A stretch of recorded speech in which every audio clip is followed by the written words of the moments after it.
We are delighted to see so many people in this room. I see that there are not enough seats for everyone. I'm Ukrainian journalist from Radio Free Europe, Olena Abramovich. And for me, this event is also very special, as probably for every Ukrainian. And we want to open it with a poem of Ukrainian, I would say, author-writer Victoria Amelina, who actually didn't only write poems, but also collected evidence of war crimes in war zones in Ukraine. And she unfortunately died from a Russian missile, which killed also some journalists and wounded some of my colleagues. And I invite today Mr. Andrzej Chira, I'm sorry. Yes, to read the poem of Victoria Amelina, please. It's me. Sorry. Okay, so a bit improvising, yeah. I get this? Oh, it works, yes.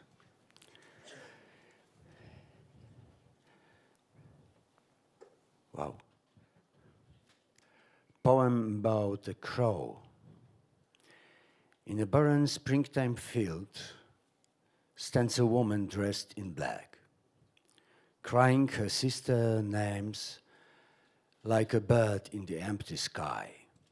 She'll cry them all out of herself. The one that flew away too soon, the one that had begged to die, the one that couldn't stop death, the one that has not stopped waiting, the one that has not stopped believing, the one that still grieves in silence. She will cry them all into the ground, as though sowing the field with pain. And from pain and the names of women, her new sisters will grow from the earth, and again will sing joyfully of life. But what about her, the crow? She will stay in this field forever, because only this cry of hers holds all those swallows in the air. Do you hear how she calls? Each name by her name.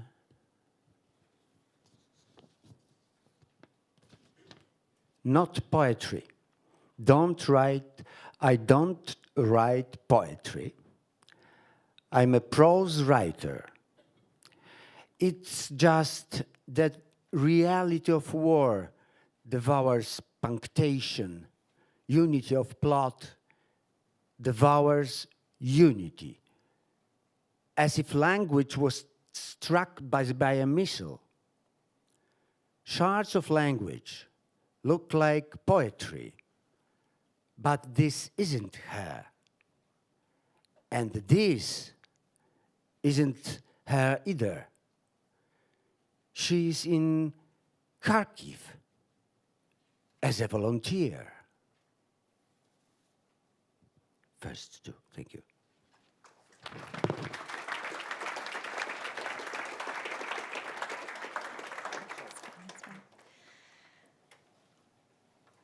Thank you.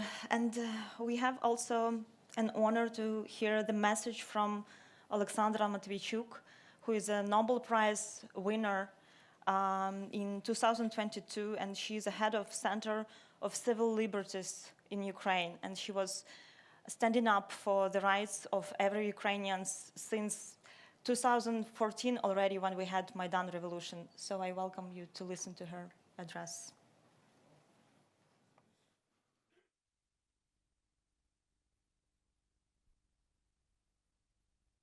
My name is Alexandra Matviichuk. I'm a human rights lawyer, and it's an honor for me to address to this distinguished audience on the special event on the anniversary of the unveiling of Bucha massacre. 3 years ago, on these same days, I was in Kiev with a part of my team. We refused to evacuate to continue our work on the ground. When Bucha was released, we immediately sent mobile groups to work there. And we were shocked. We found dead bodies of civilians scattered around the streets until their liberation. We found dead bodies of civilians in the gardens of their own households. We found dead bodies of civilians, men and women, with their hands tied under their back in mass graves. We found dead bodies of civilians, their whole families with their children, in civilians' cars, who were deliberately shot while they're trying to evacuate their children from the danger zone. According to official data, more than 1,200 people died in Buchansky district during Russian occupation. Majority of these people were killed by Russians. Part of them died because they didn't receive medical care. Part of them died because of starvation. Still, 33 civilians from those who were legally taken by Russians are in Russian captivity. 2 weeks later, after Bucha massacre, Putin provided honorary title to the army brigade who was in Bucha. He granted the Russian soldiers who killed, raped, and tortured civilians in Bucha for their heroism and courage. Russians are still trying to convince that all these crimes are fake and it were actors who played the role of dead bodies. All this hell which we faced those days, it's a result of total impunity which Russia enjoyed for decades. Russian troops committed horrible crimes in Chechnya, Moldova, Georgia, Mali, Libya, Syria, other countries of the world. They have never been punished. They believe they can do whatever they want. All this hell which we faced those days, it's a result of the leadership decision of Putin and top political leadership and high military command of the Russian state to start this bloody war. If we want to prevent wars in the future, we have to punish the states and their leaders who start such wars in present. It's a common sense. But in the whole history of humankind, we have only one such a precedent. It was Nuremberg trial, where Nazi war criminals were tried only after Nazi regime had collapsed. But we live in a new century. We must move further. Justice shouldn't be dependent on the fact when and how the war will end. We cannot wait. We must establish a special tribunal on aggression now and hold Putin, Lukashenko and their surrounding accountable. We must do it not just for people in Ukraine, not just for Ukrainian artist Lyubov Panchenko, who died in hospital after liberation of her native Bucha because of starvation and horror she experienced, but in order to prevent a next Russian attack to the next nation.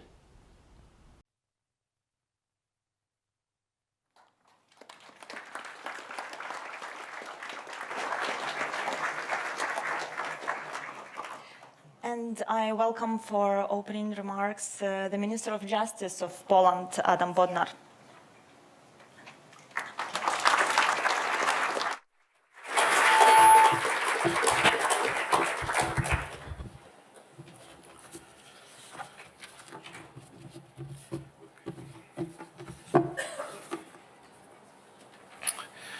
Ladies and gentlemen, distinguished guests, on behalf of the Polish presidency in the Council of the European Union, I have a pleasure to welcome you tonight.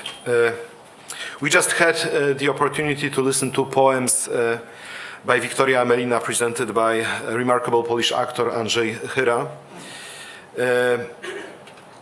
In June 2023, Wiktoria Amelina has been seriously injured as a result of the Russian rocket attack in Kramatorsk. She died shortly afterwards as a result of injuries.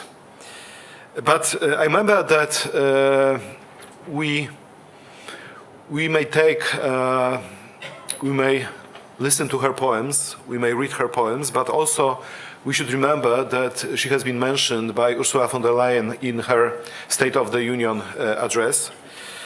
And she quoted one interesting phrase from Victoria Amelina, which is that trust is what connects family, when Ursula von der Leyen was talking about the sense of European identity.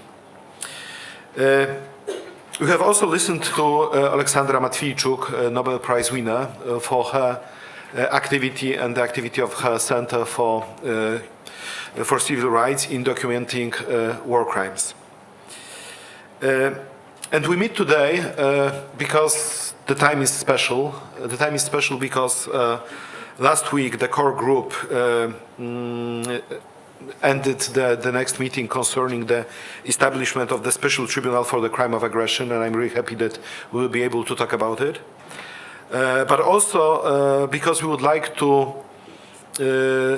bring a historical perspective to Polish contributions in the 20th century to the development of landmark international criminal law concepts such as genocide or crimes against humanity. And of course we are here to commemorate the 3rd anniversary of the Bucha massacre. Please look that if we take a deeper look into the past, we see that a lot has been done, but still the work concerning the documentation of war crimes and creation of special mechanisms has not yet finished. Please note that on 17th March, 2 years have passed since the International Criminal Court issued an arrest warrant for Vladimir Putin and Maria Lvova-Belova. So the signal has been sent that no one, no matter of their position, is above the law. But still, we have to deliver on justice. And I think that this issue of international criminal accountability is especially important in Europe, particularly in Central and Eastern Europe. And I'm really grateful that Professor Philip Sands has accepted our invitation to talk about this matter. Professor Philip Sands has written a great book about this, let's say, historical development of concepts in the book entitled East-West Street, but he has published a lot of other books concerning different, let's say, secrets and different difficulties with accountability for difficult past in different regions of the world. And I'm really grateful that we'll be able to listen to the to statements, positions about the virtue and the necessity of bringing international accountability. Please look that the European Union support for creating a special tribunal for a crime of aggression is unwavering and was reiterated in last week's European Council conclusions on 20th March 2025. Also, during each meeting of the Justice and Human Affairs Council, meetings of Ministers of Justice, this issue is always mentioned and is always brought to the attention. And I know that the situation in the international community is very much dynamic. But still, we should do our best in order to pursue this effort and to continue our work towards accountability for war crimes committed as a result of the Russian aggression in Ukraine. We have a lot of actions that have been done by international community, especially cooperation of prosecutorial units, such as joint investigation team or the creation of the International Center for the Prosecution of Aggression Crimes. But also we have different tools created in order to collect the evidence. But in case when the special tribunal for the crime of aggression is created, we should take care that it has a proper cooperation with EU member states and with the European Union itself, including the cooperation with European External Action Service. So it seems to me that irrespectively of how the tribunal will be created and what capacity it will take, it would be necessary for the European Union to provide for the support for its operation. In my opinion, the role of the EU agencies should also be taken here into account. I'm really happy that we'll be able to listen to comments from the Vice President of Eurojust, Prosecutor Margarita Schniut-Daugeliene. Domestic proceedings are crucially important to investigate war crimes committed in Ukraine, and I would like to give you the example of the prosecutorial team in my own country, in Poland, which is very much involved into documenting war crimes mostly on the basis of testimonies of refugees that are residing in Poland, but also by cooperation within the Eurojust structure. I'm really happy that we'll be able also to listen to comments from a Director of Legal Advice and Public International Law of the Council of Europe, Professor Jörg Polakiewicz, who is involved in a number of different actions supporting and developing the Council of Europe. And when I hear that Jörg is behind the scenes in the context of the establishment of the Special Tribunal for the Crime of Aggression, I know that in the Council of Europe this topic is in good hands. And also, I would like to thank representatives of the European Commission for attending today's meeting, especially Mr. Peter Czonka, who specializes in EU criminal law and will also participate in the discussion. Ladies and gentlemen, closing remarks of today's meeting will be presented by the head of mission of Ukraine to the European Union, Ambassador Vsevolod Czencow, as well as Ambassador Agnieszka Bartol from the Polish Permanent Representation. We have started with the poem. We have started with a statement by Aleksandra Matwijczuk, and I think it is crucially important to us to underline that it is the topic which has not only legal value. It is the topic which has a huge political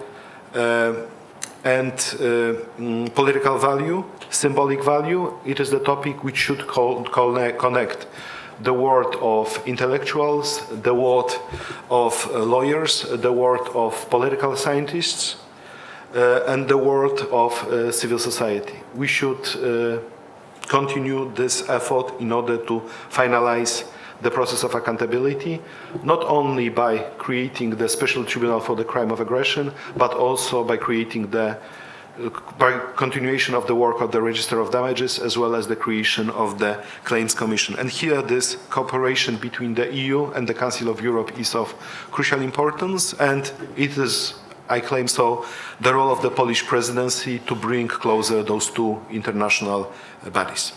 Ladies and gentlemen, thank you very much for attending this event.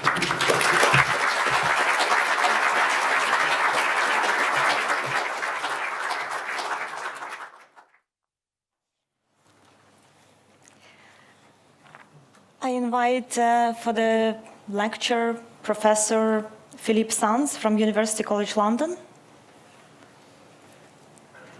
Thank you, Professor.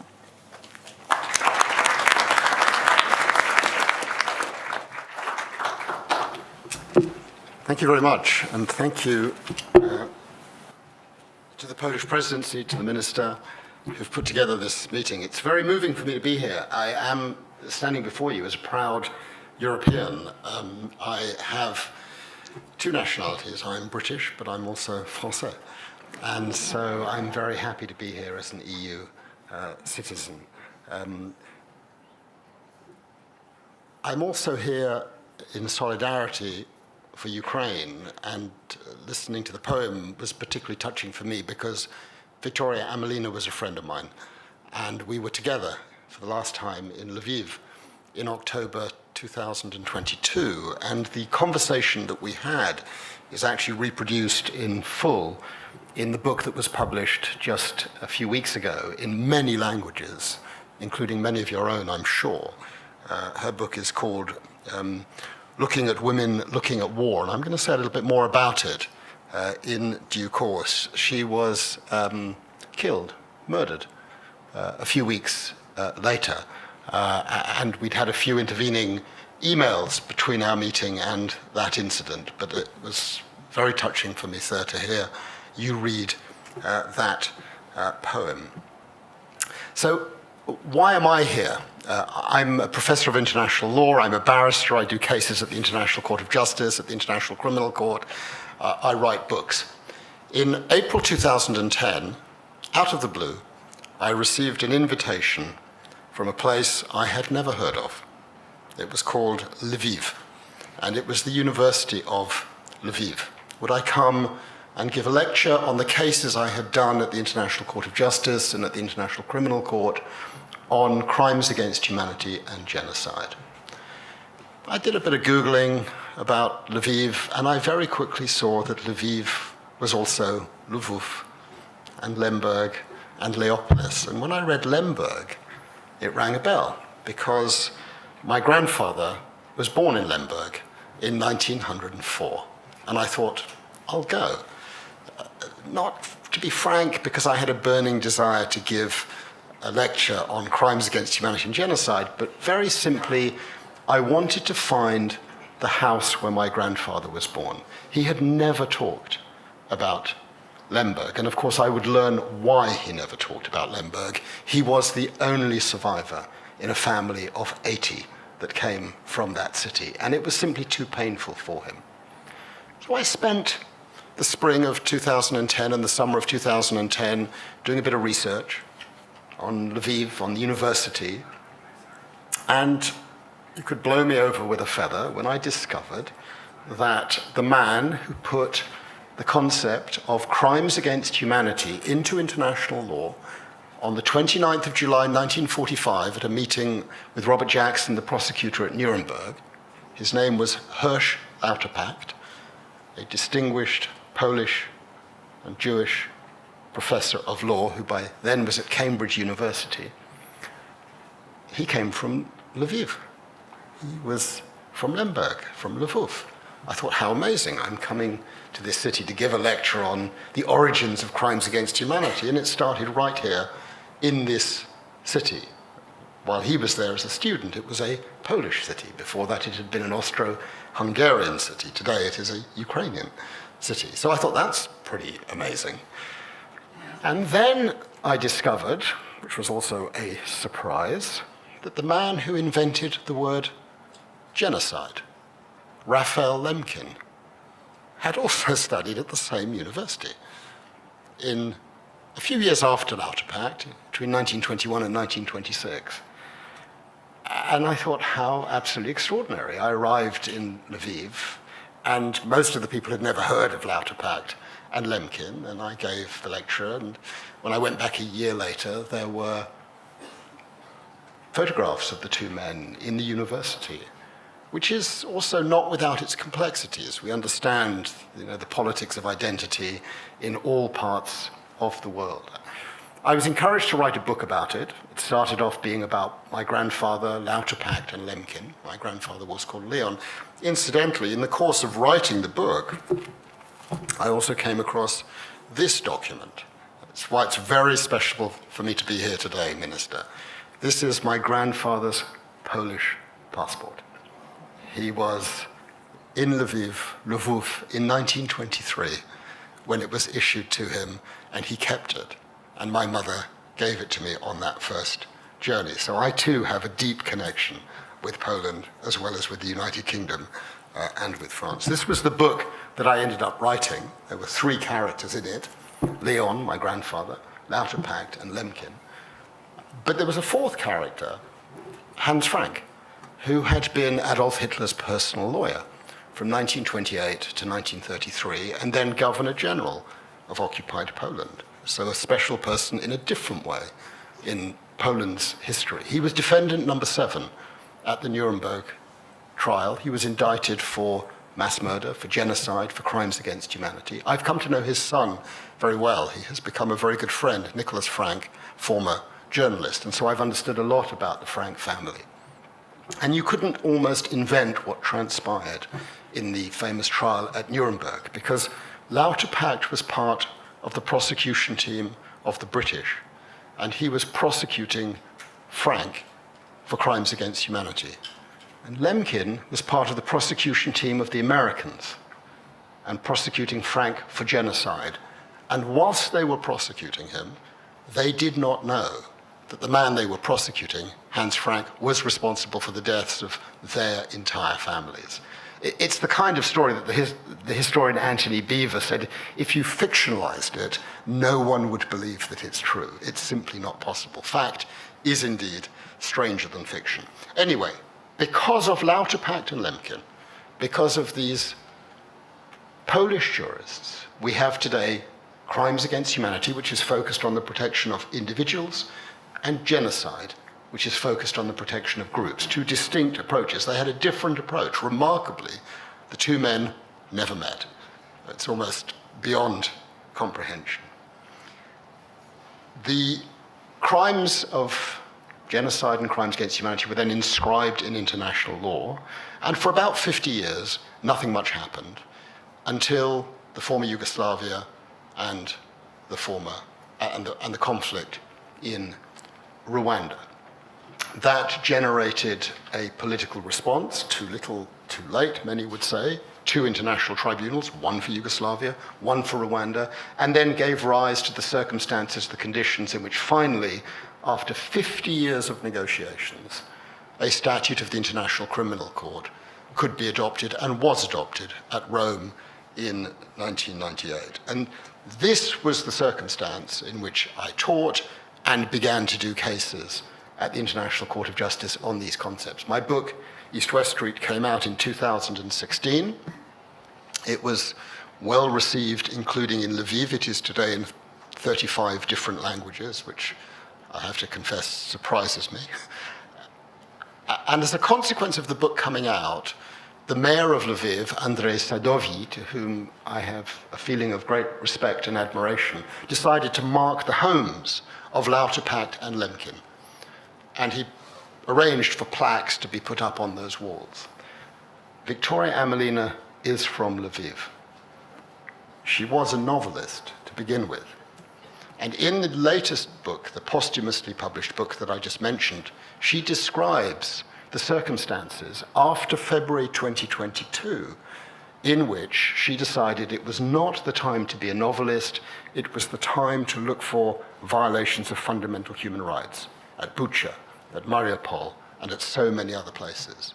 And in the book she describes the moment at which she decided to do that. And it's affecting and touching for me because what happened, what she describes in her own words, is that walking in the streets of Lviv, she came across the home of Raphael Lemkin and she saw the plaque that was placed there as a consequence of my book.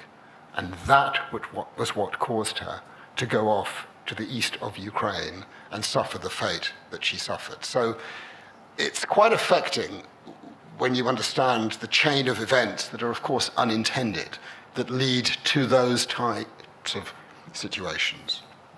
So I'm standing with you today in a different context, Europe at a crossroads, and I'm going to say a little bit more about that. I can probably go further than the minister in terms of what is permissible to say. I have the great fortune of not being in government service. I am just a mere university professor, one who still hopes to travel to the United States. I teach each year at Harvard Law School, and given some newspaper reports, I have learned that it may be quite careful what one says publicly, but I'm not going to be totally careful. In February 2022, we all know what happened. And within 24 hours of the invasion, the aggression against Ukraine, the continuing aggression, because it had started earlier in 2014, I received a request from the articles editor of the Financial Times in London, for whom I'd occasionally written. And she got in touch and said, you know something about Ukraine and you know something about international law. You wrote this book, East-West Street. Could you write 700 words for us on Ukraine and international law? And I sort of thought about it for 24 hours. What can I usefully do? What can one say in such circumstances beyond underscoring the importance of the 1945 moment and the UN Charter and Article 2.4 and so on and so forth? And I looked at the statute of the International Criminal Court and the practice of the International Criminal Court and noticed straight away, as many of you international lawyers would have seen, there was a gap.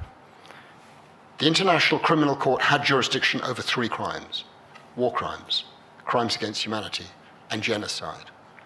But it did not have jurisdiction, for technical reasons, over the crime of aggression, because when Ukraine accepted the jurisdiction of the ICC in 2014-2015, the crime of aggression was not within the jurisdiction of the ICC because the definition of the crime had not yet been completed.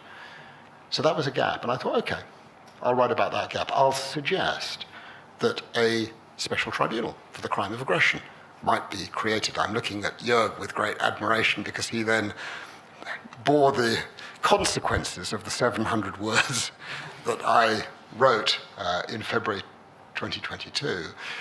And I proposed this creation. And many of you in the room will know that feeling. You write an opinion piece. Over the next 24 hours, 7 people will email you and say it's terrific, and 3 people will email you and say it's a load of crap, and then it just disappears. This was totally different. Within 24 hours, I'd received communications from the foreign minister of Ukraine, Dmytro Kuleba, to whom I express my respect, and also several, more than one, former British prime ministers, led by Gordon Brown, to whom I also express my deep appreciation. I didn't know him, saying this should happen. And the next thing that happened was 4 days later, Chatham House held a meeting. It was the end of COVID. It was on Zoom. It was the largest attended meeting in the history of Chatham House. More than 1,500 people signed up. And that was the beginning of what led to last week's completion of the legal texts for a special tribunal for the crime of aggression. Now, this brings me to a conclusion. What happens next? The agreement is done in a legal sense, but it requires political will. And political will requires actions of states, and we're coming to a significant moment. The beginnings of some sort of conversation about peace appear to be underway. Who knows what exactly will happen?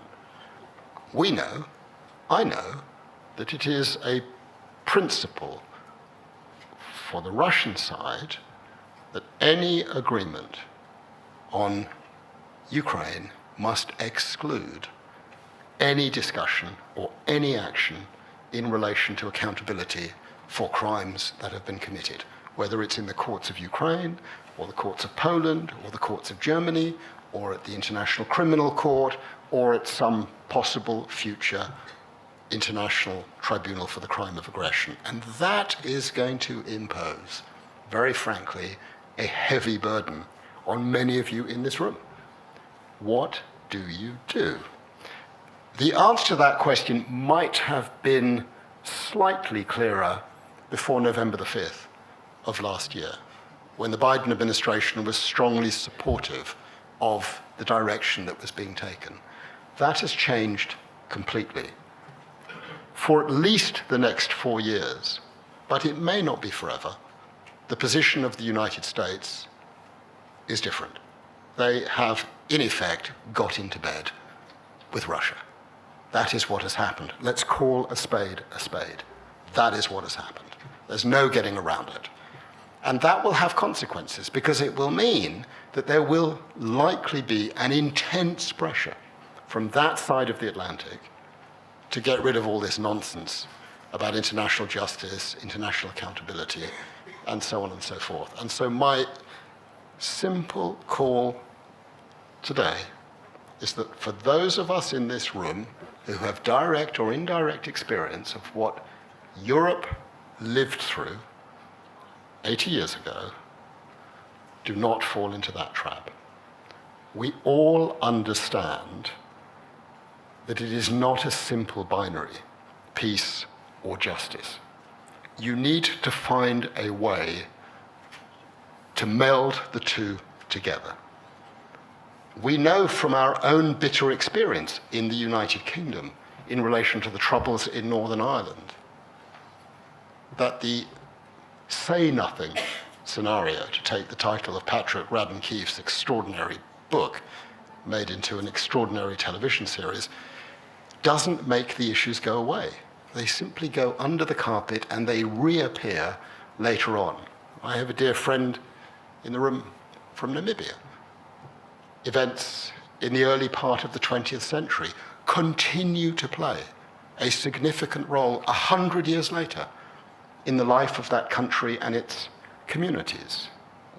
I know at a personal level what it means, in the case of my wife's family, which fled from Spain in 1939, or from my mother's family, the story that I tell in East West Street, that at the family level too, these issues go on. And so the challenge for all of you in this room, the challenge for the Council of Europe, the challenge for the European Union, the challenge for the individual member states is to stick to its values and principles and ensure that peace can come with some form of justice. Now, justice is a flexible concept. It doesn't need to be necessarily criminal courts here, there, or somewhere. There are different ways of dealing with it.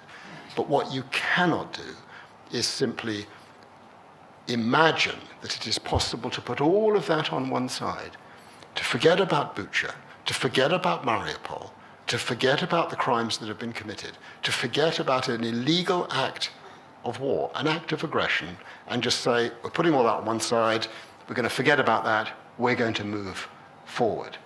That is the American way. There is a track record. It's what happened, I'm sorry to say, when President Obama took office. And his very first executive order was to say, we will not examine the issue of torture at Guantanamo or at Bagram or at Abu Ghraib or anywhere else. We must move forward. That is not a solution. It's a false and easy choice. And so for you in the room, when the world is at a crossroads, I invite you to consider very carefully the future path and to avoid the simple and the false solution and find some way to ensure that for the victims of what has happened in Ukraine over the last 3 years and beyond, they will be able to say there has been some form of justice. I gave the minister a copy of a new book that I have coming out next week called 38 Londres Street. It was a torture center in Chile, and it follows through the story of East West Street into the events in Chile post-1973, between 73 and 77. Still today, there are 1,300 people disappeared. I've been, I think, 7 times to Chile in the last 6-7 years writing this book. You can't torture people and disappear people and then think that a community is going to heal itself or it's going to be sorted out. What I have learned from writing that book is that it doesn't matter whether you're in Europe or in South America or in Asia or in Africa or anywhere else.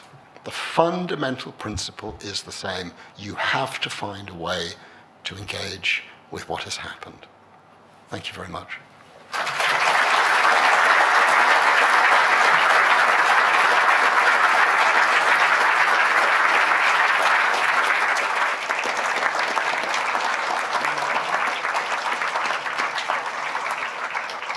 And if anyone would like to pose a question to Professor, you're welcome. Yes. Good evening. Przemysław Bednarz. I'm a civil servant from Poland, and I have to disclaim that I'm here on my own and I represent my private opinions. Professor, what's your perception of the strategy that is taken by the prosecutor Khan in basing the evidences on Article 8 in this version, or so on war crimes, not on genocide?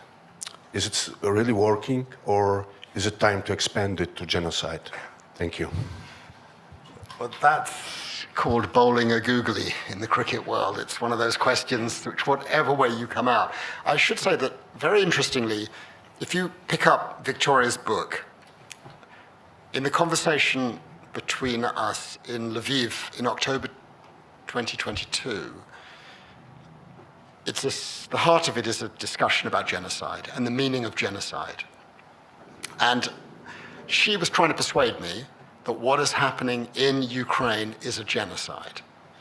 And I understood what she was doing, and I accepted that in a non-legal, non-technical way, the destruction of a large number of human beings, in her non-technical vocabulary was a genocide. The difficulty I explained to her, and I certainly didn't persuade her, was that I've done too many cases on genocide at the International Court of Justice and elsewhere, and so I've come to understand there is something called a special intention that you have to prove, an intention to destroy a group in whole or in part, in which successive international courts have placed the burden higher and higher and higher, so that it is very difficult, if not impossible, to prove the legal definition in the 1948 Convention. I think, and I've said this publicly before, that Raphael Lemkin would have described on his much lower standard, if you go back to his book published in November 1944, Axis Rule, where you didn't need a special intention, and he referred to thousands of genocides that had happened over centuries. He would describe what has happened in Ukraine as a genocide.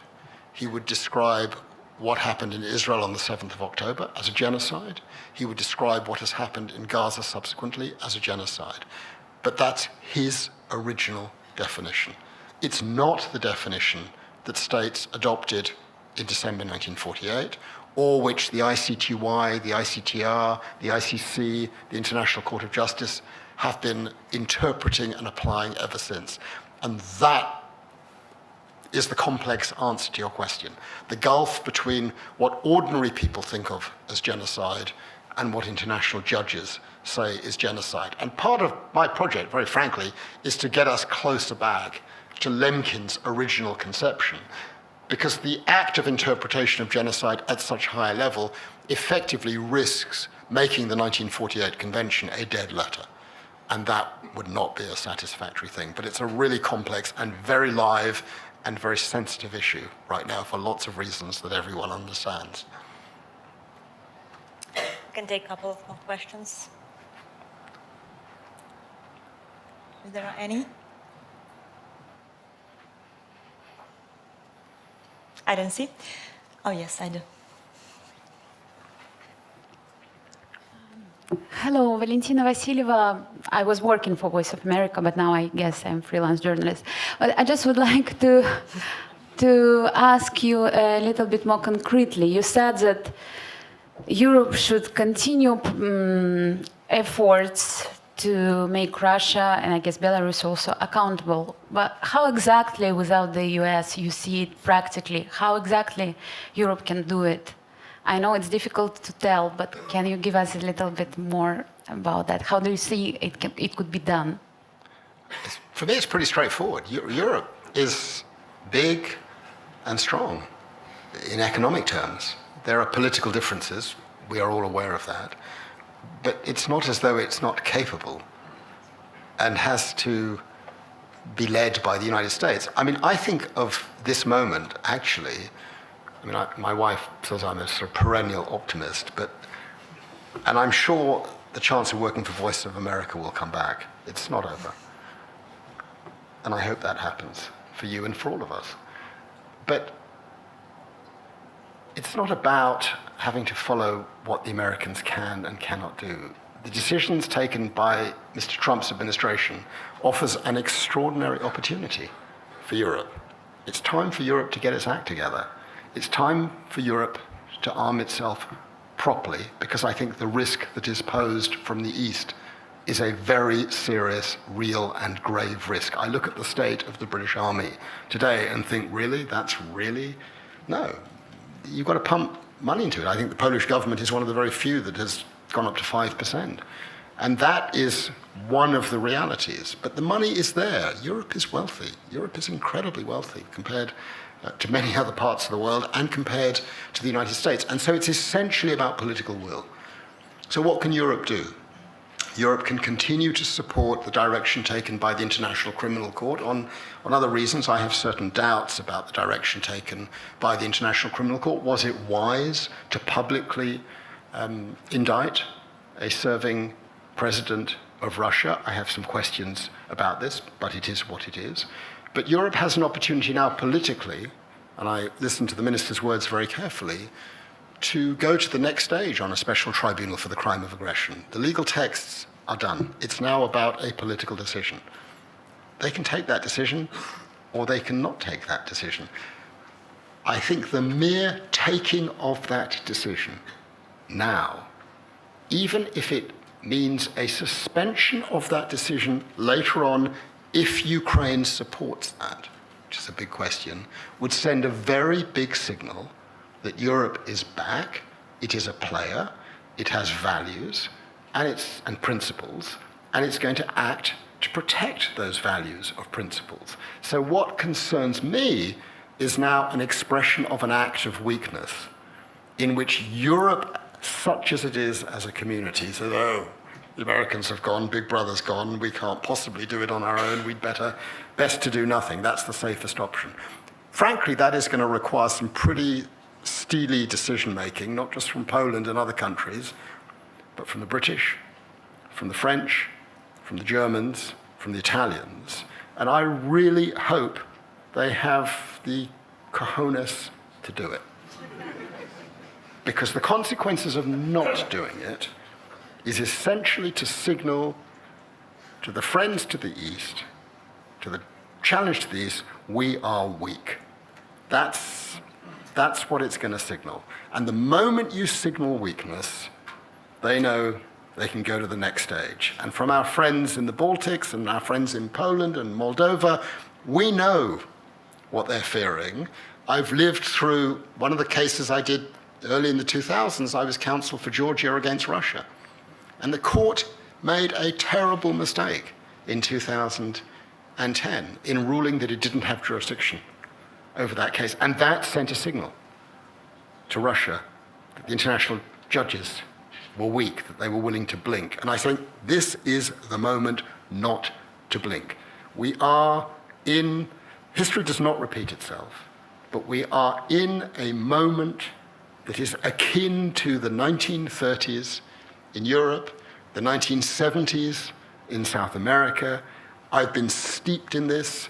You see the playbook that is being followed by our colleagues across the Atlantic, and it's fear, intimidation, attacking, banning, deporting, rounding up.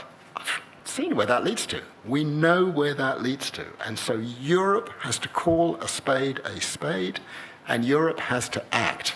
And if it doesn't, it will pay a price in due course. So this is a vital moment. And that, frankly, is why I came today at the invitation of the minister, to whom I'm intensely grateful for the invitation, simply to say that.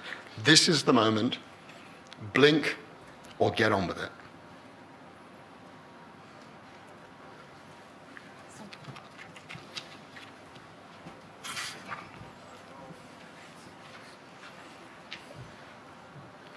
Hello, Professor. I'm very glad to see you, and I just want to have a very quick comment actually about your book, because I'm Ukrainian. My name is Ivana Molochi. I live in Brussels, and I have to say that I have read this book on a holiday, and after that I was for 2 weeks just giving out copies to people because I couldn't believe how history repeats itself. I'm coming from the western part of Ukraine, and you say that it doesn't repeat, but I do invite everyone who's sitting in this room to actually bring that book, and I will read the next one that you have on Chile, because what I think when you're talking about the crossroads is about also the fact that sometimes when I see the United States administration, I think that they actually did not read any history books. And that's, so I would like to wish you strength to multiply this voice in whichever way possible you can, to, because that's what actually we need in Europe and worldwide. Thank you. Thank you for your kind words. And I know in Ukraine it's a book which I have many readers, and that means a lot to me. Just on your final point, and again, I have the joy of not being a diplomat or a government representative. I can say what I want. It's wonderful. But I've been reading the Signal conversations. The first round. You need to, don't read the newspaper articles, go onto the Atlantic website and read the actual texts, all of them. The first round that were released a couple of days ago and the second round that has been released today. Because in their infinite wisdom, the Trump administration has determined that there is no classified material in what was being addressed, which of course has allowed the editor of The Atlantic to say, okay, I'll publish the whole lot then, except he kept out the names of various intelligence service operatives because he understood how wrong they were on that issue. So that is kept out. But the main takeaway from that is twofold when you read that material. The first point is these people have a visceral hatred of anything that is European. Read the text, it is shocking. And secondly, they have precisely zero sense of history. They are historically illiterate. They have forgotten what happened in Europe in 1946 and 1947, in the middle of the Nuremberg trial, when the cooperation with the Soviet Union all of a sudden became problematic. And they divided, an iron wall descended across Europe.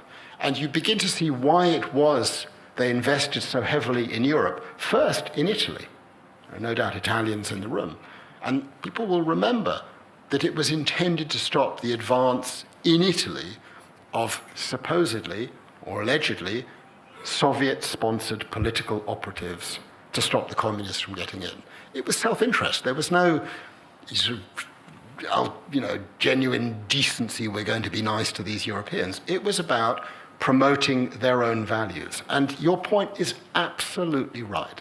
You read those texts and you understand that they have zero sense of the history of what happened in the 1930s, of what happened in 1945, and what happened after 1945 as the Cold War arose and stayed with us, not just for 50 years, but in a sense much longer. So that is an important point. Now, one of the things I think we've come to understand is using the language of attack of those individuals is not helpful. And I do think in that sense, I understand the approach that is being taken by the British Prime Minister. Incidentally, you should know about the British Prime Minister that he's probably the only Prime Minister who has ever actually argued a case on genocide. He and I did the case together for Croatia against Serbia at the International Court of Justice in relation to Vukovar and the crimes that were committed there. He really knows about European history, and he's understood he's going to stick firmly with Ukraine. I think that's been made very clear, but he's going to try to find a way of keeping communication channels open with the US administration with a view to trying to shift it. And I think that strategy is an incredibly wise strategy. I know his thinking well because he and I are both supporters of Arsenal Football Club, and we in fact often, until he was Prime Minister, went to games together.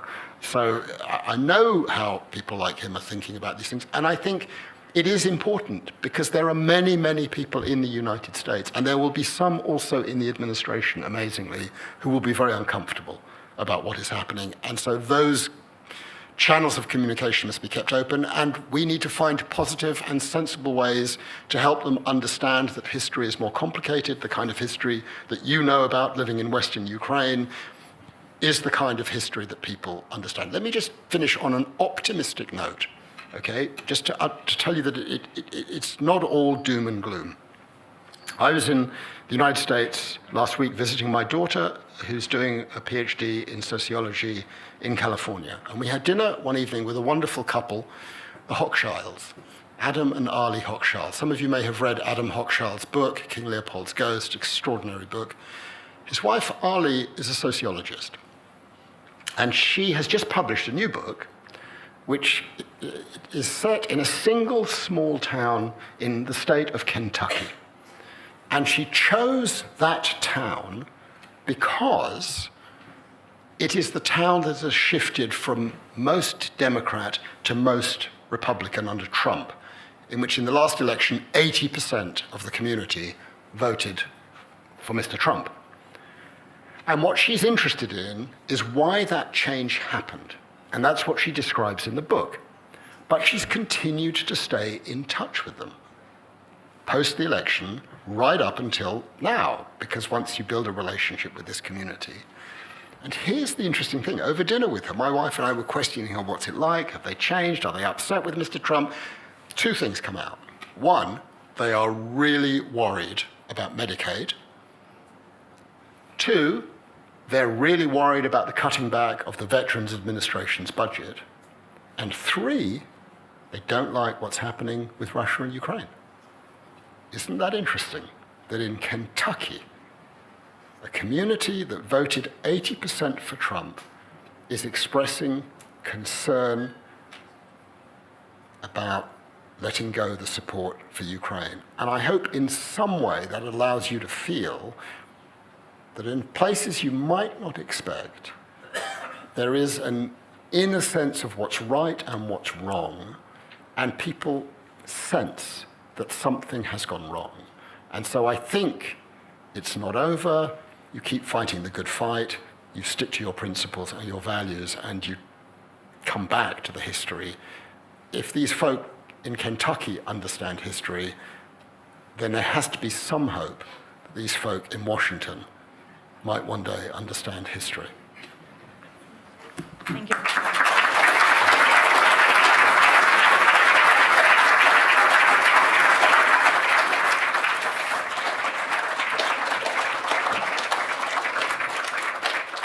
And now I will welcome to the scene our panelists. So we have here the Vice President of Eurojust, Madame Margarita Schnuite Daugelene. I'm sorry. Please have a seat. Let's move it a bit. Also, we have with us today Mr. Jörg Polakevich, Director of Legal Advice and Public International Law of the Council of Europe. And our third panelist is Frank Hofmeister from European External Action Service.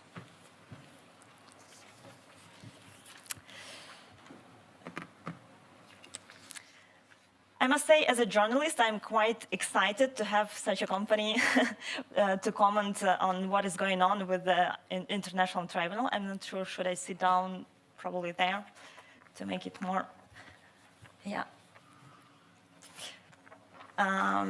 Because it's 3 years since the full-scale invasion, 3 years since we talk about the need to have justice and to have this tribunal to work, and we just had last week some kind of final technical decision. We kind of know the structure already. But I would start with the Vice President of Eurojust, because a lot of work has been done there. We talk a lot about tribunal, but in the meanwhile, we have at least in Eurojust, 3 groups like Core International Crimes Evidence Database, which stores and analyzes evidence relating to the crime of aggression. Then we have International Center for the Prosecution of the Crime of Aggression. We have also a joint investigation team with the number of member states. So it's quite a lot of structures dedicated to bring justice. What do we have right now? All those evidence collected, and is it enough to put Putin in prison? Thank you very much, Diolana, and good evening to everyone. First of all, I would like to thank Polish presidency for organizing such important discussion and for giving Eurojust opportunity to participate in this evening event. Today, indeed, we remember the innocent lives of lost in Bucha. It's indeed a heartbreaking reminder of the brutality of the war. But there is also a glimmer of hope. The attack on Bucha and other horrific crimes committed during the war in Ukraine have triggered an unprecedented international legal community, unprecedented response from legal community. And of course, the one thing is clear that comprehensive accountability includes addressing the violation of the cornerstone of the international rules-based order, the prohibition on the use of force. And as it was already mentioned, I also warmly welcome the significant progress made in setting up the Special Tribunal for the Prosecution of the Crime of Aggression against Ukraine. In this context, as we see, a clear framework for cooperation between national authorities and the Special Tribunal is essential, and especially regarding the collection and transfer of evidence. As you already mentioned, and as many of you may be aware, that Eurojust hosts the International Center for the Prosecution of the Crime of Aggression. Indeed, it's a truly unique initiative without precedent in modern history. And in the following minutes, very briefly, I will give you a deeper understanding of the past of ICPA, present and future, and how the work of the ICPA, its achievements, could serve a future tribunal. As you may know, in March 2022, just 3 weeks after Russia's full-scale invasion of Ukraine, Eurojust supported to set up a joint investigation team focused on core-international crimes committed during the war. The JIT, as you may know, includes Ukraine's 6 EU member states, Eurojust, Europol, and for the first time ever, Office of the Prosecutor of the Criminal Court. From the start of Russia's full-scale invasion, Ukraine, other JIT partners, and the wider international community have been discussing how to prosecute the crime of aggression against Ukraine. And it was clear, this also was mentioned, that prosecuting of the crime of aggression fell outside the remit of the International Criminal Court. And it was also clear that agreeing on the way forward was going to take time, and time in which evidence could be lost and corrupted while the crime itself was ongoing. And it is against this background the European Commission announced their plans to establish an ICPA in February 2023, with the official launch in July of the same year. The mission of the ICPA is to hold highest levels of political and military leadership accountable for the crime of aggression against Ukraine. The goal is simple: making sure that no time is lost in effectively preparing and contributing to future prosecutions of the crime of aggression, regardless of where that prosecution takes place. Today, International Center for the Prosecution of the Crime of Aggression is a coordination platform which is hosted at Eurojust, and it supports national investigations into the crime of aggression related to the war in Ukraine. It's not a new international organization. It's not a separate legal entity. Instead, the ICPA team carries out investigative activities according to their national procedures and laws. And there are nearly 20 prosecutors, investigators working at the ICPA, coming from Ukraine and from 5 EU countries, JIT countries, and the ICC. How ICPA works in practice. Indeed, ICPA team has been working diligently to develop a common investigative framework and prosecutorial strategy, to coordinate investigative efforts and activities undertaken by each country, exchange and analyze information and evidence collected so far, prioritize future evidence collection, and collaborate in producing joint work products. Of course, ICPA benefits from the support provided by Eurojust.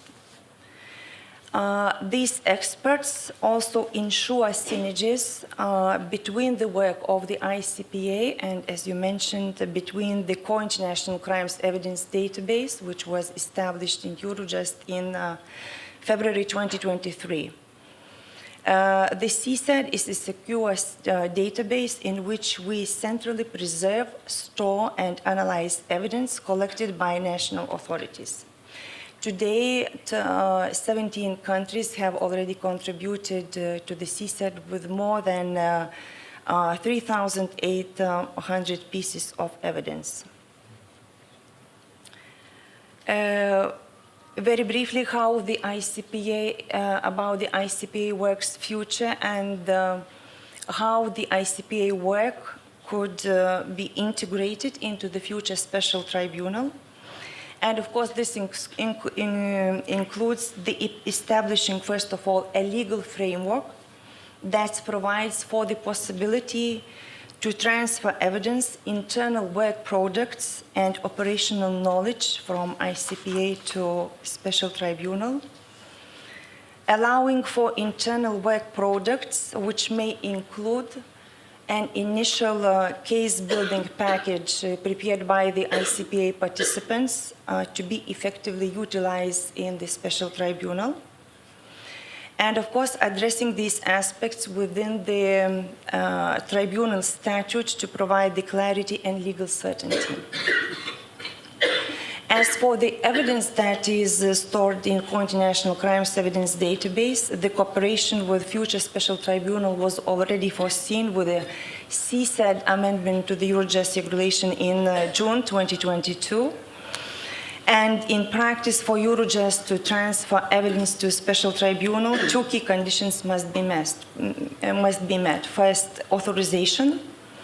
National authorities that submit evidence to CSAD remain its owners of this evidence and must explicitly authorize its sharing with a special tribunal.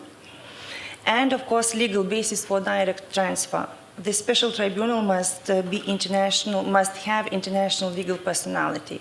Accordingly, in addition to that, an international cooperation agreement with Eurojust on cooperation with Eurojust between the tribunal and European Union may be required. And in the coming weeks and months, the ICPA participants, Eurojust, European Commission, and the Council of Europe will have the discussions on how to address these and other questions. So with this, briefly, I will conclude. And thank you. So yes. if I may wrap up, so if I understand correctly, we have a lot of data collected. Now we have to find legal framework to share this data, for example, with Council of Europe, who is in charge of establishing tribunal, right? That's correct. Thank you. And then next question, we will move to Mr. Jörg Porekevich. You mentioned in our exchange these days that you were kept till midnight finalizing these technical details. I also saw in press that this final compromise project of tribunal, because as far as I see that it's a third version of it or a third formula, and by this compromise decision, we know that arrest warrant for Russian president can't be issued while he is holding this post of president. Can you explain to us a little bit how this formula, which is compromised and worked, is affected? How this compromise helps actually to make this tribunal to be real? Yes, thank you. Let me first say how much I'm honored to be tonight in such a great company, and my thanks really to the Polish EU presidency. It's we are here at a moment of remembrance of the tragedy, of the crimes committed in Bucha. And in fact, I must also say I'm a German, so Nuremberg has a particular resonance for me. And we must never forget the words of the Nuremberg tribunal, that crimes are not committed against international law, are committed by men, not by abstract entities, and that only by punishing individuals who commit such crimes can the provisions of international law be enforced. This principle remains as true today as it was then. The Nuremberg judgment identified the crime of aggression, or as it was then termed, in fact, by Soviet jurists to a large extent, crimes against peace, as a supreme international crime, differing only from other war crimes in that it contains within itself the accumulated evil of the whole. And all this was on the minds of the core group that a bit unusual, informal body, was informal in form, so to speak, but was very substantive in composition because it brought together the top legal advisors from some 40 countries. The colleagues, I'm very happy to be here with Frank Hofmeister of the EES Legal Service and the Commission. And it was truly a journey. In the beginning, the Council of Europe was just foreseen as maybe providing some technical advice if appropriate, but gradually it emerged as the realistic option, the only realistic option, as our Parliamentary Assembly calls it, for this tribunal. And I must say, I mean, I'm a civil servant, but there's sometimes felt that this is, I think in 30 years, there's something bigger I'm involved. As Philip Sen said, there are some moments in life you are all of a sudden thrown out there. And but I'm so happy that after 2 years, it took 2 years and some 14 in-person meetings of this group to come to a conclusion, to a happy end. At least I should always stress, as also Philip says, at technical level. What was very important for the top legal advisors last week, who only last week finalized in Strasbourg the draft instruments, that this is, for the time being, it's a draft, it's a blueprint, but it's on the table of politicians and they have no excuse. Now there is a way forward. This can be done, it's feasible, it's legally and politically feasible. And I would also say clearly it is both legally and politically feasible without the US. I mean, the US were a very important negotiator until the penultimate meeting in Brussels. And so they had, and they have very fine legal minds, as you know. Very well, but the fact that they had to withdraw on Mr. Trump's instruction, it doesn't mean that the process is now dead. On the contrary, I can only concur with what was said. This is, I think Kaya Kallas said it, this is the European hour. And now Europe has to be united and but Europe is not alone. I should also stress, while the US did not participate in the last meeting, Canada did, Japan did, Australia did, and the final documents are also supported by these legal advisors from these countries. And we had even 1 or 2 countries from Latin America, but I think and also what is very important is that the Council of Europe model was chosen. Doesn't mean this is now a Europe-only activity or endeavor. On the contrary, with this framework, what is now on the table, it's a bit maybe complicated, but at the same time it has the charm of, on the one hand, being very simple. It will require simply a bilateral agreement, Ukraine, Council of Europe, with which the statute of the tribunal that defines procedures and penalties and everything is attached. But very importantly, this must be combined with what we call in Council or Strasbourg jargon an enlarged partial agreement. Basically, a form of cooperation to which also non-European countries can join on equal footing. And for example, important tasks will be given not only financially, but also in terms of election of judges, prosecutor, for example. This will not be the Committee of Ministers of the Council of Europe. This would be too small. You need the broad coalition of countries, which we hope will be as broad as possible, they would have also the say in the procedures in the election, for example. So it is not the European alone aspect.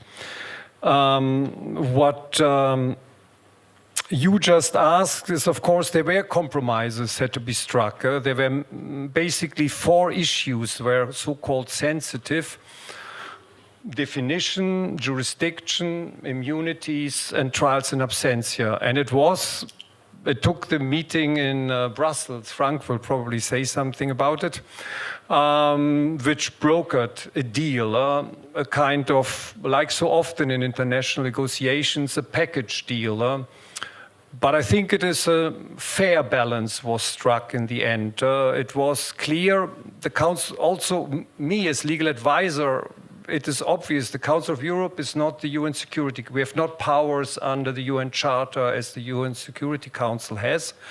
We can only assist Ukraine, which comes to us and says we want to internationalize trials against the leadership. Please help us, because it also would not look good. Ukraine has the jurisdiction under its criminal code, which, by the way, is based on Nuremberg more than on Kampala. Or the ICC statute definition still until today, but all this, there was this compromise was brokered. We root this tribunal in the uncontested territorial authority of Ukraine. We take elements of the international definition of Kampala, and but we must accept that there is this, many call it foundational principle of international law, the personal immunity of heads of state, head of government, and foreign minister. What is very important to say, the tribunal will be able and can, once set up, the prosecutor can investigate, can prepare an indictment, but of course arrest warrant. I mean, there's a famous judgment of the International Court of Justice on that. Cannot be issued against Mr. Putin or Lavrov as long as they are in function.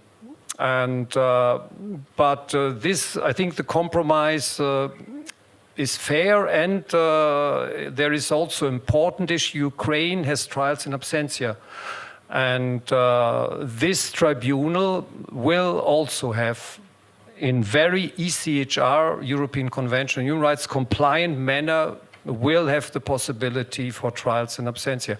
So I think it is in the end, it is a very strong mechanism. And of course, a lot of work remains to be done. I mean, this is, to some extent, it starts only today. We have to put all this in force, what the ICPA cooperation, that the tribunal can benefit, a lot of cooperation agreements. It is essential that the tribunal will have strong cooperation with all states.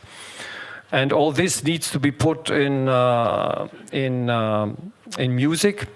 But I think we are really at the defining moment of European history. And just to conclude here, the legacy of Nuremberg teaches us that justice must be principled, but also pragmatic. As the tribunal noted, the law is not static, but by continuous adaptation follows the needs of a changing world.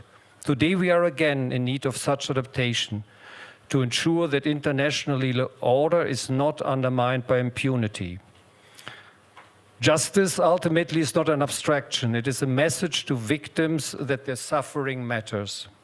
It is a signal to perpetrators that the law endures. And it is a commitment to future generations that the rules we proclaim will be upheld, not only in principle, but also in practice.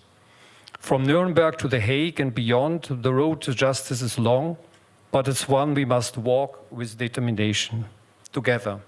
Thank you. Thank you, Mr. Polakevich. I see that our audience is quite tired. We are really behind the schedule, and we will have to make it quick. I have a question, most difficult one, by the way, I think, for you, Mr. Hofmeister. If we, as it was mentioned, that this tribunal formula is agreement between Ukraine and Council of Europe. If we imagine a situation when in future peace talks, Ukraine is pressed to, let's say, drop justice for the sake of future peace or quicker peace. What kind of plan EU is preparing?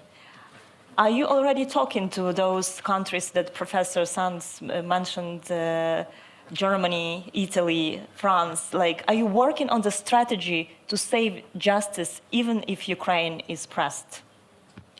Yeah, thanks a lot, Olena, for this very difficult question indeed. Before that, I would like also to make a few remarks of principle, like my esteemed colleague Jörg Polakiewicz from the Council of Europe. First of all, the very fact that 40 states in the core group at the level of legal advisors agreed on a common text is already quite significant. There are lots of fathers of success. One sits here in the first row, Philip Sands, who was the spiritus rector of the initiative. I have to say that. I was in many discussions in 2022 in legal advisors, and it was always the Philip Sands initiative. What do we do about it? Yeah, and then over time, there was more and more support coming, and in January 2023, Ukraine assembled for the first time the core group in Prague upon the invitation of the Czech Republic. So the fact that this was a successful outcome now was not at all a given. And I think this also means that the states who have gone this long way will also not easily give it up. I mean, you put 2 years of efforts into it just to, with one thing, to say, now things have changed. I don't believe that. So that's my first general remark. The second general remark is the politics of the whole exercise had to do with timing. So we know Nuremberg happened after the unconditional surrender of Germany, and it was in a German town because the four powers had defeated Germany. We also heard our Ukrainian colleague who says we cannot wait until the end of the war, we have to do something now.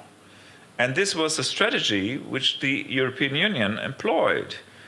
ICPA, our esteemed Vice President explained, already works since summer 2023 because we front load the effort. The collection of evidence, the prosecutors work together already now. Next thing, if we come up with a statute which establishes the tribunal, we can front load the work of the independent prosecutor. The prosecutor can use all the material, can write an indictment, can identify the suspects, and can make everything ready for the time where really a suspect would have to be surrendered to the tribunal. So we are front-loading even though the war of aggression is still ongoing. And that is very important also to see that the European Union and others are principled not to wait until the very last moment, but to prepare, to use the time. And having said this, now coming to your question, is there a plan what to do if potentially in peace talks it would be a bargaining chip? Well, I think the leading principle here is we support Ukraine. Yeah? If the Ukrainian president was to decide there needs to be some sort of a suspension or some sort of a kind of arrangement, well, then this in the European capitals will have to be assessed.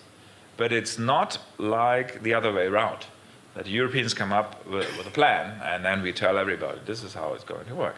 And I think Justice Minister Mr. Bodnar is a very strong and staunch supporter of the Ukrainian cause, and he would be one of those who would have in the Council of Ministers exactly say, well, our ultimate game is justice for Ukraine. And if Ukraine believes that the best strategy is, in the light of the current situation, to put a pause, but not to give up the principle, we'll have to discuss that. But I'm not a politician, I'm a lawyer, and therefore I don't want to speculate too much about that. Maybe one last sentence about the role of the EU. I pay huge tribute to the Council of Europe. Jörg has just said it. It inspired that it was the only model at the end of the day which was available, and it was only available because Council of Europe fully supported it and brought its expertise into the process and took over the pen. So Jörg and his colleagues finally are those who wrote the last parts of the statute. So great achievement. At the same time, it has to be said that the European Union as such was also in the process. European External Action Service, the Commission, DG Justice, we tried to bring out our expertise. And I would also to publicly applaud DG Justice. So my colleague Peter Schonker, who is not there unfortunately today, his colleagues Chiara Fusari and others, they brought into the process the technical expertise to make this work because they know how international cooperation in criminal justice looks like. So these are the inputs where you can see multilateralism works. The two last sessions of the core group were in Brussels in February, were in Strasbourg in March, and all those internationalists made it happen to support Ukraine in this endeavor, and that as such is, I think, a good sign which the European Union leaders, I would say, are not easily giving up. Thank you.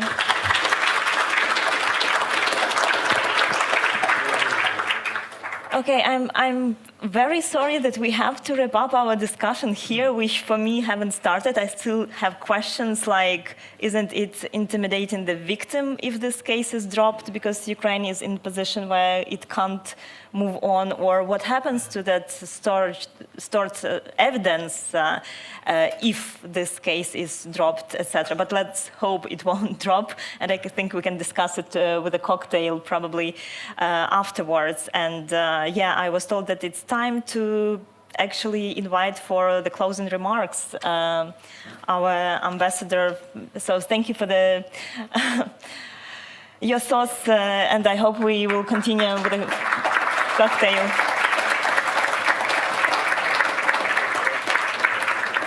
So we are inviting the Vsevolod Chensov, the head of mission of Ukraine, to the European Union for the closing remarks. Mr. Chensov, please.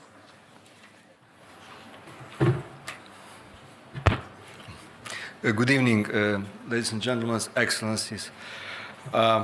First of all, I wanted to thank Polish presidency for organizing this event, Mr. Minister. And for me, it's a quite an honor and pleasure to be here because I used to work together with Dutch, Belgium, Malaysian, and Australian colleagues on MH17 case, and we started 10 years ago. And it was the beginning of the Russian aggression, of the Russian hybrid war. And we started to fight on Donbass, but we also started this legal front back 10 years ago. And we succeeded.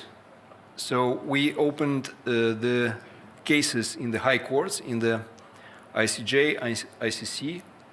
We also brought Russian killers to responsibility in the Dutch court. And by the way, this example how Ukraine handed over the proceedings to the Dutch court, it was used by the core group.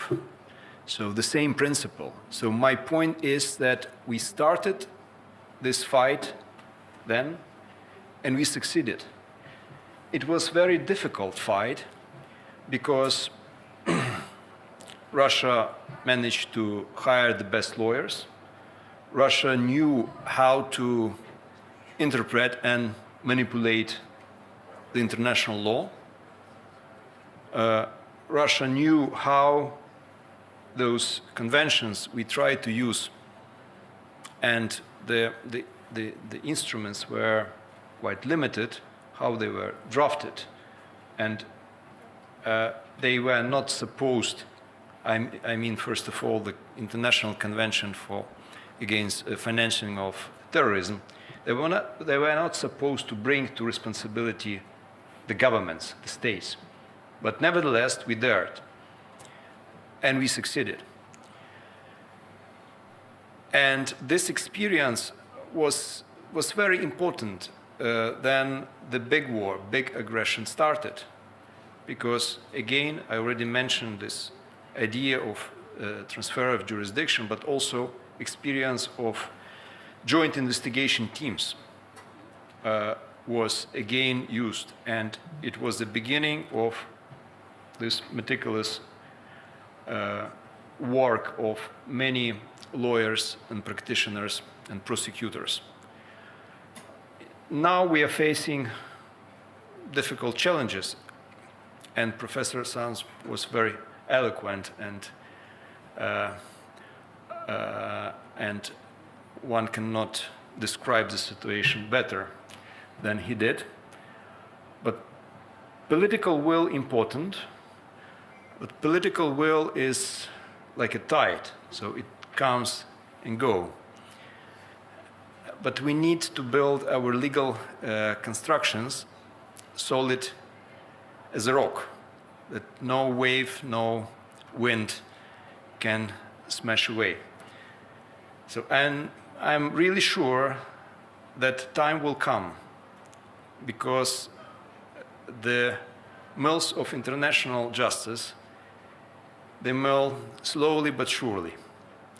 So we need to be persistent, we need to be strong, we need to collect data, and we are doing so. We have the registry, we have International Commission of Missing Persons working in Ukraine. It's also about justice. We have member states, we have Ukraine. Keep working on building this case against Russia as aggressor state. So I wanted to thank you again, and also to bring today to this room Victoria Amelina, because she is present. And it also happened that then this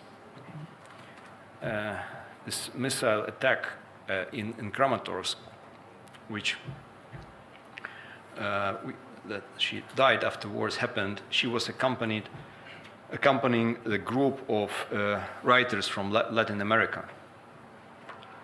And afterwards, her name became a symbol, and we a little bit contributed to this trip. And her name became a symbol of Aguante Ukraina, which is Ukraine keep on fighting. Her name is now on the plaque in the Council of Europe in Strasbourg, and the reading room now bear her name. It's already history. It's already a memory, and no change of line of this or that government can ruin it. And in 10 years and in 20 years, young Russian diplomats or politicians, when they will see this plaque in Council of Europe, and they will ask or Google, who is it? They will learn that this lady was killed with the Russian missile in Kramatorsk.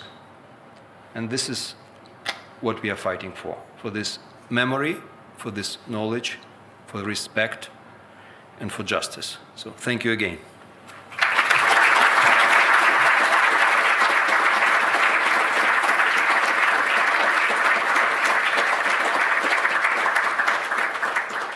Thank you, Ambassador. And now I invite Kazimir Wjazdowski, from the head of the Justice section from Polish Embassy. Good evening, ladies and gentlemen. I'm here tonight on behalf of Ambassador Bartol, Agnieszka Bartol, who very much wanted to be here. And believe me, there is not many duties that take precedence over events like this tonight. She's now in Paris with Prime Minister Tusk to discuss important issues related to the security of Europe. So I think we can forgive her. On her behalf, I would like to share our heartfelt thanks for being here tonight. We are truly moved by how numerously you came tonight. We're sorry we couldn't accommodate, at least at the beginning, all of you to sit in this room. Your interest in tonight's discussion shows to us not only a shared intellectual curiosity to hear our fantastic guests like Professor Sands, who might not know that it has been actually a couple of years since we've been thinking here in the Perm Rep about doing something with him in Brussels, so we're happy that it finally happened. Your presence here shows to us primarily shared beliefs, ideals, and values that we are all committed to defend, and our genuine worry, if not fear, as to how much these values are under attack. So we gather here because we know that there is no peace without justice, and it is crucial to serve justice right.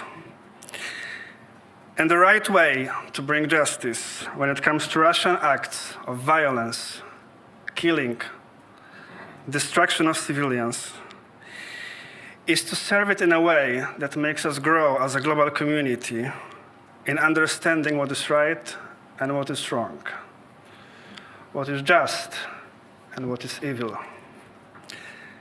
And here comes the law. The letter of law, the spirit of law, and the tireless work to gather evidence, investigate, prosecute, and finally to bring justice. We heard today how the pioneer work from more than 8 years ago guides us and shows us the way today. We are very proud, as the Polish presidency, that Polish scholars have played an important role in this long journey. And we take it as an obligation, as a moral duty, to promote international order and global peace based on strong foundations and shared values. We hope that with this event, we brought yet another little contribution in this endeavor. Let me thank you very much for being here, and special thanks to the entire team of the Polish Perm Rep who made this event a possibility. So give it up to them, please.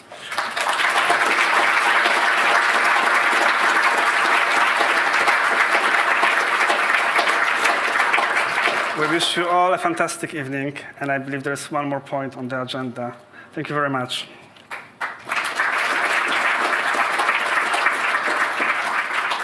Thank you.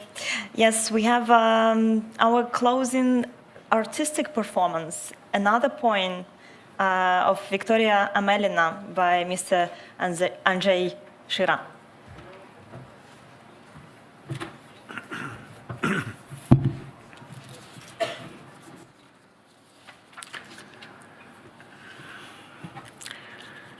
Testimonies. Only women testify in this strange town. One speaks of a missing child. Two speak of the tortured in the basement. Three repeat what rapes and aver their eyes.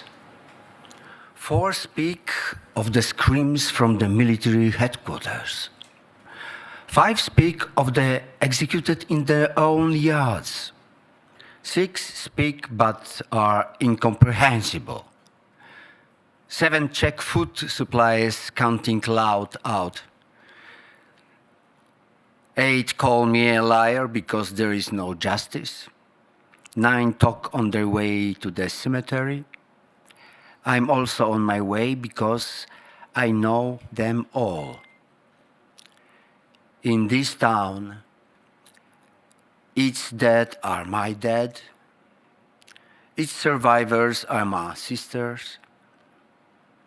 10 speak of a survivor, a man his return from captivity, he could testify. I knock on his door, a neighbor opens. It seems like he has survived. All right, she says. Go talk to the women.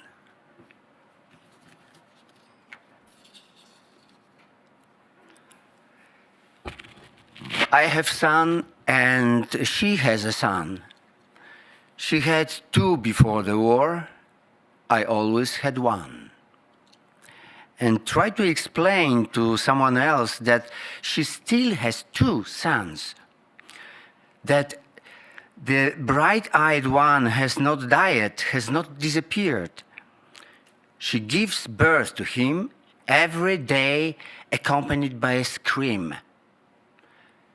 But it's the scream of a woman, not of a newborn baby. And the boy is still not screaming at all, although she gives birth to him every day. He watches in silence from the darkness, as if begging for help. But she gives birth to him alone. There is darkness between her and me now. Because I have a son and she has a son. She had 2 before the war, and I always had 1. And try to explain to someone else that together we have 3 sons. And more. On the occasion of the Day of Remembrance and Reconciliation, anti-aircraft alert, Ukrainians should head for the shelters. Everyone else can still say, never again. Victoria Amelina.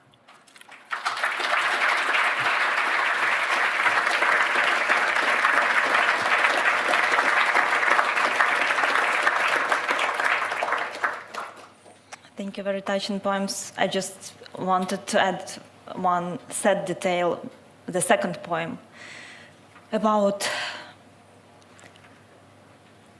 2 sons. The second also died recently.